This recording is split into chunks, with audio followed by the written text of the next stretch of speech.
Muito bem, nessa aula vamos continuar o estudo da dívida ativa tributária. O segundo capítulo do último título, do último livro, né, do último título do Código Tributário Nacional, que é a Administração Tributária, livro segundo do CTN, título Administração Tributária, capítulo Dívida Ativa. Vamos reiniciar agora com o artigo 202 do CTN. Muito cuidado, que pode dar a falsa impressão de que é uma frescura decorar os detalhes do artigo 202, porque, embora sejam muitos detalhes, são muito fáceis, mas é de fundamental importância. O artigo 202, conforme nós vamos ver agora, traz uma série de itens obrigatórios no termo de inscrição em dívida ativa, que é aquele documento no qual o sujeito passivo será inscrito em dívida ativa. A inscrição em dívida ativa é uma etapa necessária para que a Fazenda Pública possa entrar com ação de execução fiscal contra o contribuinte. Então, esse termo de inscrição e a certidão de inscrição, o TIDA e a CIDA, termo de inscrição em dívida ativa e a certidão de inscrição em dívida ativa, também chamada CDA, esses dois documentos têm itens obrigatórios e é fundamental que você os decore. Vão por mim. Vamos conhecer esse artigo 202 com algumas sutilezas, hein? Vamos lá.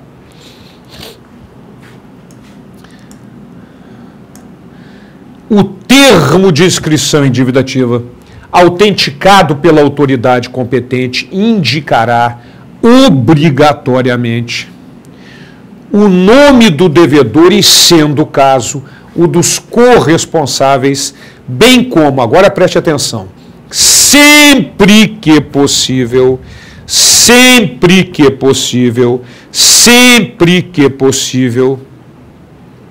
o domicílio ou a residência de um e de outros. Sempre que possível.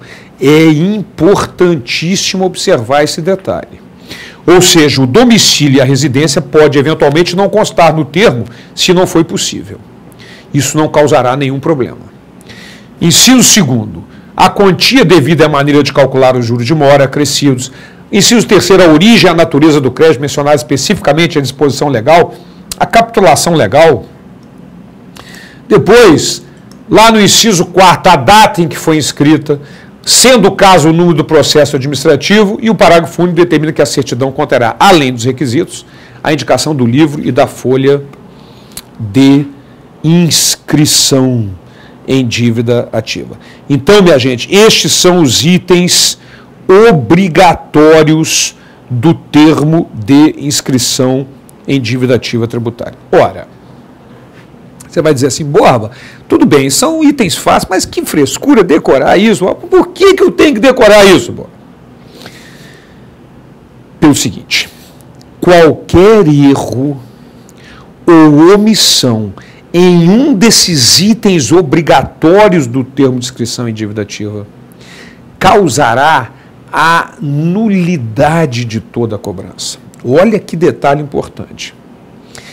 Omissão de um dos itens obrigatórios ou erro em um deles causa a nulidade. Esta determinação está no artigo 203 do CTN. O próximo artigo, que trata exatamente da consequência de haver um erro ou omissão de um desses itens obrigatórios. Por isso é importante você decorá-los.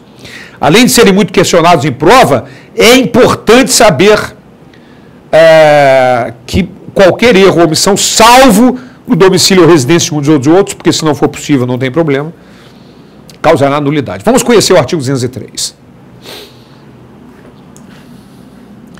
A omissão de quaisquer dos requisitos previstos no artigo anterior ou erro a eles relativos são causas de nulidade da inscrição e do processo de cobrança dela decorrente. Mas a nulidade poderá ser sanada até a decisão de primeira instância. Olha esse detalhe como é importante. Até a decisão de primeira instância. De que forma?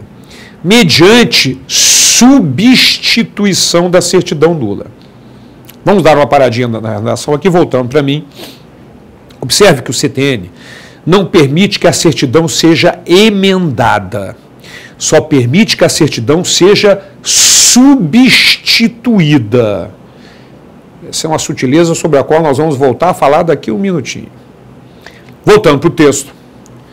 Mediante substituição da certidão nula, devolvido ao sujeito passivo, acusado ou interessado, o prazo para a defesa, que somente poderá versar sobre a parte modificada. Isso é muito importante. Somente poderá versar sobre aquela parte, aquele item que foi modificado de acordo com o nosso artigo 203 do Código Tributário Nacional. Ora, voltando para mim, a questão é a seguinte. Acabamos de ver, no artigo 203, que o erro ou omissão daqueles itens obrigatórios, por isso é importante decorá-los, causa nulidade, mas ela poderá ser sanada, corrigindo, substituindo-se o termo de inscrição por outro. Não permite o CTN, como reforcei, que seja emendado o termo. Mas há um detalhe na Lei 6.830 de 80, a Lei de Execuções Fiscais, a lei que trata da execução fiscal da dívida ativa tributária de União, Estado, Distrito Federal e Município. Vamos dar uma olhadinha nesse detalhe da Lei 6.830 de 80. De acordo com a 6.830, a LEF, Lei de Execuções Fiscais, constitui dívida ativa da Fazenda Pública, aquela definida como tributária ou não tributária, olha o detalhe importante, com as alterações posteriores que estatuem normas gerais de direito financeiro para elaboração e controle dos orçamentos, etc. Parágrafo 8º. Até a decisão de primeira instância, a certidão de dívida ativa poderá ser emendada ou substituída, assegurado ao executado a devolução dos prazos para embargo. Observe, portanto, que a Lei 6.830 de 80 permite, ao contrário do que o CTN faz, permite que seja substituída ou emendada a certidão da dívida ativa. Ora, voltando para mim, qual que prevalece? A proibição, o CTN que só permite que seja feita a substituição, ou a Lei 6.830 que permite que seja feita a substituição, seja substituída ou emendada? Na verdade, o CTN tem força de lei complementar. No entanto, e a Lei 6.830 é uma lei ordinária, no entanto, dívida ativa tributária não é matéria reservada à lei complementar pelo artigo 146, inciso 3º da Constituição Federal. Não é. Não consta lá dívida ativa como matéria reservada à lei complementar federal.